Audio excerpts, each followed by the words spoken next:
Hello everyone, welcome to my channel. मैं हूं आपकी होस्ट रश्मि। आज मैं आप लोगों को फ्रूट प्लांट की मिट्टी कैसे बनती है वो दिखाऊंगी।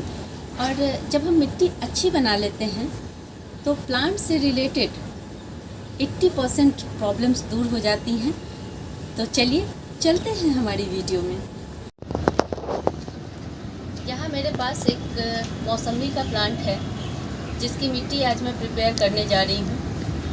और अगर हम अच्छे से मिट्टी प्रिपेयर करते हैं, ये जितने भी नींबू वर्गीय जितने भी प्लांट हैं उनकी मिट्टी आज मैं जैसे बना रही हूँ इसी तरह से प्रिपेयर करती हूँ और इसमें बहुत अच्छा रिज़ल्ट आता है। और जो जैसे अंजीर है, ड्रैगन फ्रूट है, ये सब थोड़े सॉफ्ट स्टेम वाले फ्रूट प्लांट होते हैं, तो इनकी मिट्टी मैं अलग तरीके से तैयार करती हूँ। तो आज हम देखेंगे कि सिट्रस प्लांट जितने हैं उनकी मिट्टी कैसे तैयार होती है। आप अपने नॉर्मल लेमन का जो प्लांट होता है उसकी मिट्टी भी सेम इसी तरह से बना सकते हैं। ये जो मेरा प्लांट है ये तकरीबन 5 महीने पुराना है, 4 से 5 महीने पुराना है। और इसको मैं ये पॉली बैग में लगा हुआ था, लेकिन मैं इसको लाके उस वक्त बहुत गर्मी थी तो मैं इसे लाके सीधे ही इस प्लास्टिक के छोटे से पॉट में रख दी थी। और मैं इंतज़ार कर रही थी कि जब इसमें थोड़े से फुटाव दिखेंगे, थोड़ा सा इसमें इसका ग्रोथ दिखेगा, तब मैं इसको दूसरे बड़े पॉट में ट्रांसप्लांट कर दूँगी। तो आज मैं इसके लिए मिट्टी बना के इसको इस बड़े से पॉट में ट्रांसप्लांट करने जा रही हूँ। मैंने इसके लिए बहुत बड़ा पॉट नहीं चूज़ किया है, क्योंकि इतना सफिशिएंट है इसके लिए इस वक्त इतने बड़े प्लांट के लिए। और 2 साल के बाद मैं इसे 24 इंच के गमले में ट्रांसप्लांट कर दूँगी। तो आप देखिए, मैंने यहाँ पे एक प्लास्टिक का पॉट लिया है जिसमें ड्रेनेज होल देखें, बहुत सारे ड्रेनेज होल मैंने इसमें किए हैं यहाँ, और एक साइड में भी किया है। ये साइड में इसलिए किया है कि जब मिट्टी का वॉल्यूम ज़्यादा हो जाता है तो ऑक्सीजन इसको मिलती रहे। क्योंकि ये प्लास्टिक का पॉट है, अगर आप मिट्टी का पॉट लेते हैं तो इसकी ज़रूरत नहीं पड़ेगी, लेकिन प्लास्टिक के पॉट में ये छोटा सा काम हमारे आगे के लिए बहुत बढ़िया बेनिफिट दे जाता है, इसलिए हम ये छेद जरूर करेंगे। चूँकि हम टेरेस पे फ्रूट प्लांट लगा रहे हैं और ये फ्रूट प्लांट काफ़ी बड़े भी हो जाते हैं, तो हमें मिट्टी ऐसी बनानी है जो न्यूट्रिएंट्स से रिच हो और जो इनकी जड़ों को होल्ड करने के लिए कैपेबल हो। क्योंकि जब बहुत तेज़ हवा चलती है, तूफ़ान आता है, या कभी कभी हमारे जो पॉट्स हैं वो गिर जाते हैं, तो वैसे कंडीशन में हमारा ये डैमेज ना हो फ्रूट प्लांट, उसके लिए मैं जो मिट्टी बनाती हूँ, मेरा अपना जो तरीका है वो मैं आप लोगों को बता रही हूँ। कि जनरली 50% सोयल और 50% अदर मीडिया जो होता है वो हम लेते हैं, लेकिन फ्रूट प्लांट में हम 70% मिट्टी का रेशियो रखेंगे और जो दूसरे एलिमेंट होते हैं वो 30% होता है।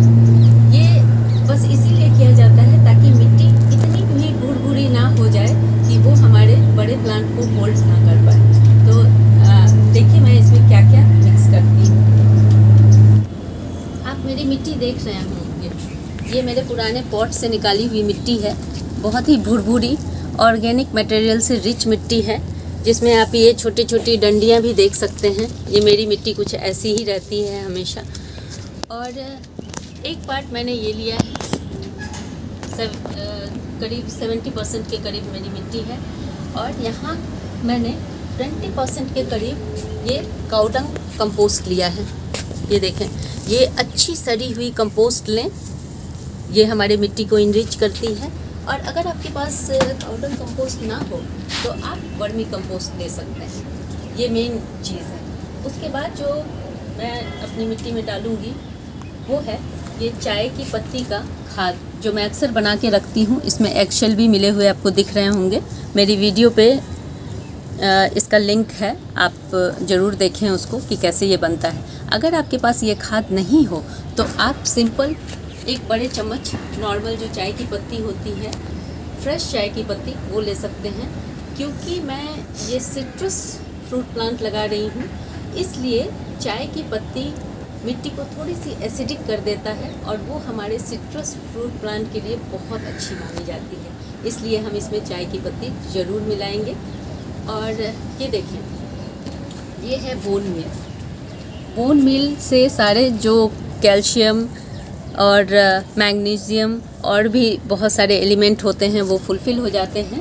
तो ये हम ज़रूर लेंगे, क्योंकि फ्रूट प्लांट में उसकी ग्रोथ के लिए ये इसमें जो मिनरल्स होते हैं वो बहुत इम्पॉर्टेंट होते हैं। और अगर आपके पास ये नहीं हो तो आप एगशेल का चूरा ले सकते हैं। अगर वो भी यूज़ ना करना चाहें, जो लोग वेजिटेरियन हैं, इन सब चीज़ों को नहीं इस्तेमाल करना चाहते हैं, वो रॉक फॉस्फेट का यूज़ करें।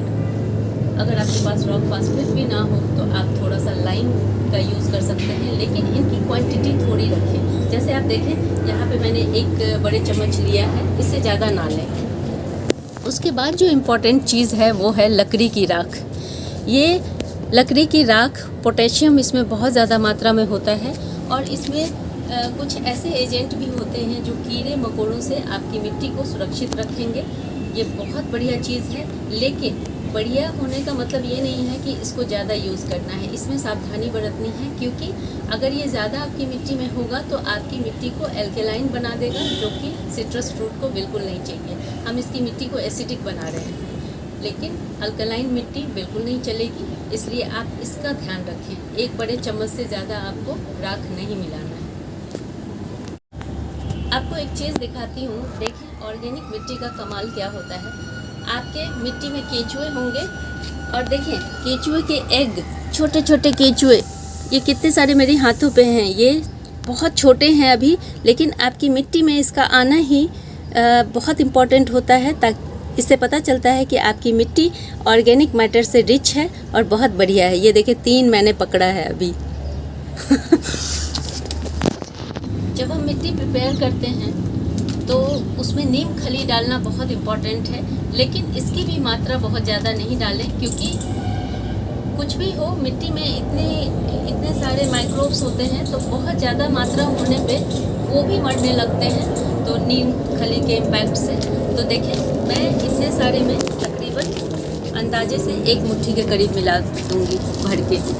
ये देखें, बस इतना ही काफ़ी है। इससे क्या होगा कि फ्रूट प्लांट में भी निमाटोड्स की प्रॉब्लम बहुत हो जाती है, और सब्जियों में अगर निमाटोड्स की प्रॉब्लम होती है तो हम उन्हें उखाड़ देते हैं, लेकिन फ्रूट प्लांट के साथ ऐसा नहीं है। अब इन सारे मटेरियल को मैं मिला देती हूँ, अच्छे से मिक्स करें। देखें, ये जो मैंने मिक्सचर अभी रेडी किया है ये बहुत रिच है, बहुत ही बढ़िया है। और मैंने इसमें सैंड नहीं मिलाया है, क्योंकि जब आप काउडंग मैन्योर मिलाते हैं तो आपका मैक्सिमम काम हो जाता है, इसलिए सैंड मिलाने की फ्रूट प्लांट में ज़रूरत नहीं है। आप चाहें तो कोकोपीट मिला सकते हैं, वो भी थोड़ी मात्रा में, ताकि पानी को होल्ड करने की कैपेसिटी आपके इस मिट्टी में बढ़ जाए, क्योंकि फ्रूट प्लांट को बहुत पानी की ज़रूरत होती है, बड़े हो जाते हैं, तो इसलिए हमें इस तरह की मिट्टी बनानी है। देखें, अच्छे से मिला लें इसको। जब भी आप लोग नर्सरी से कोई भी फ्रूट प्लांट लेके आएँ तो उसको 15 दिन 1 महीने तक एज इट इज़ रखें, और देखिए जब उसमें न्यू शूट निकलने लगे इस तरह से। ये देखें मेरे मौसमी के प्लांट में, हालांकि मुझे इसे ट्रांसप्लांट करने में थोड़ा लेट हो गया है, लेकिन कोई दिक्कत की बात नहीं है। यहाँ देखें, अभी प्लांट छोटा है, अभी क्विक ये फ्रूटिंग नहीं करेगा, थोड़ा सा टाइम लेगा, 1-8 साल का टाइम लेगा। उसके बाद चूँकि मेरा प्लांट ये कलम से लगा हुआ है, इसलिए फ्रूटिंग करने में ज़्यादा टाइम नहीं लगेगा। और यहाँ आप देख सकते हैं इसमें न्यू ग्रोथ दिखाई देने लगे हैं। यहाँ देखें, अब ये बहुत अच्छा टाइम है कि मैं इसको ट्रांसप्लांट कर दूं, और कुछ ही टाइम में ये अपनी अच्छी बढ़त ले लेगा। तो इसके लिए मैं जो गमला चूज़ कर रही हूँ वो तकरीबन 16 इंच का है। ये चूँकि मेरा प्लांट बहुत ज़्यादा दिन का नहीं है, स्पॉट में लगा हुआ है, इसलिए इसकी रूट को निकालने में मुझे कोई प्रॉब्लम नहीं हुई। आसानी से टैप करने पे ये निकल आया है। ये देखें, कोई दिक्कत नहीं है। अब ये देखें इसका रूट सिस्टम कितना बढ़िया बन रहा है। हमें इसको बिल्कुल नहीं छेड़ना है, कोई इसकी जो रूट बॉल को डिस्टर्ब नहीं करना है, एज इट इज़ इसको हमें लगा देना है। ये जितने भी इस तरह के, हालांकि ये फ्लावरिंग प्लांट अपने आप ग्रो हो गया है मैक्सिकन पिटूनिया का, लेकिन मैं इसका लालच नहीं करूँगी और आराम से इसको निकाल दूँगी। हम पहले अपना ड्रेनेज सिस्टम, फ्रूट प्लांट जितने भी हैं, ड्रेनेज सिस्टम बहुत अच्छा होना चाहिए क्योंकि हम कंटेनर में इन्हें लगा रहे हैं। इसलिए इस तरह मिट्टी के ठिकरियों का इस्तेमाल करें, इससे जड़ें नीचे जा कर के गलती नहीं है, सारा पानी आराम से निकल जाता है। तो इसको हम लगा लेंगे इस तरह से, और ये हम इनकी जड़ों को ठंडक भी देता है। इसलिए एक लेयर, अगर आपके पास अच्छी खासी मात्रा इसकी हो तो आप इस तरह से एक लेयर लगा दें। ये